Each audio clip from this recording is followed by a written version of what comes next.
Si aad u noqoto qof soo jiidasho leh, indhaha dadka kalena soo jiidan kara, waxaa ugu horreyn lagaa rabaa inaad noqoto qof naftiisa ku qanacsan isla markaana jecel. Haweeneyda caalimada ah ee dhanka cilmi nafsiga caanka ku ahayd ee la yiraahdo Dr. Jill Weber oo wareysi gaar ah siisay wargeyska Psychology Today ayaa ku talinaysa in la raaco 5 tallaabo oo aad u fudud oo aad ku noqon karto qof soo jiidasho leh.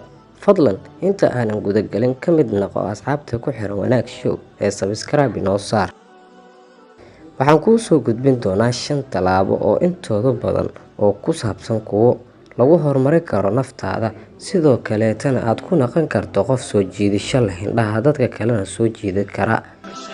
1. Ha raadinin inaad noqoto qof dhammaystiran. Shardi ma aha inaad noqoto qof dhammaystiran xiriiradaada bulshada iyo indhaha cidda aad jeceshahay. In markasta aad dhaliil leedahay arrimo badan ayay kuu sahlaysaa.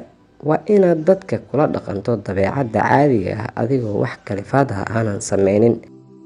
2. Waxa wanaagsan u sameey inay wanaagsan yihiin. Haddii aad wax wanaagsan u sameyso in indhaha dadka kale ku soo jiidato, waxaad ogaataa inaad naftaada dhibaateyneyso. Laakiin haddii aad wax wanaagsan u sameyso inuu wanaagsan yahay adigoon cid kale mahadcelin iyo waxyaabo kale ka sugaynin, naftaada ayay u wanaagsan tahay. Wanaagga u sameey naftaada, bulshada iyo dadka kale, xitaa kuwa aad u aragto inay noloshaada dhibaato ku yihiin. 3. Naftaada u noolow. Naftaada weydii waxay ku faraxsan tahay oo samee. Raadi waxaad dooneyso inaad xaqiijiso oo gaar. Ha eegin cid kale, laakiin markasta ilaali aasaaska dabarka kugu xiran ee diinteena suuban iyo dhaqankeena wanaagsan. 4. Ceyri dhaliisha gudahaaga.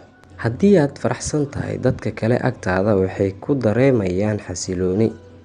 Markaad dooneyso inaad faraxsanaato, waa inaad go'aan ka gaarto dhaliilaha gudahaaga ee naftaada ka imaanaya. Haddii aad dhaliilahaaga dhageysato, walwal badan ayay kuu horseedayaan, farxadana way kaa luminayaan. 5. Oo ah qodobka u dambeeya, naftaada ku dadaal. Dadka naftooda muhiimad gaar ah siiya oo daneeya waa kuwa ugu soo jiidashada badan.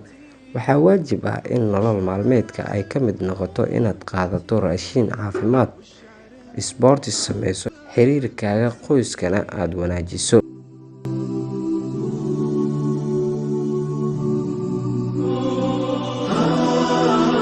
Waxaa intaa noogu eg 5 tallaabo ee aad ku horumarin lahayd naftaada, isla markaana aad ku noqon lahayd qof soo jiidasho leh.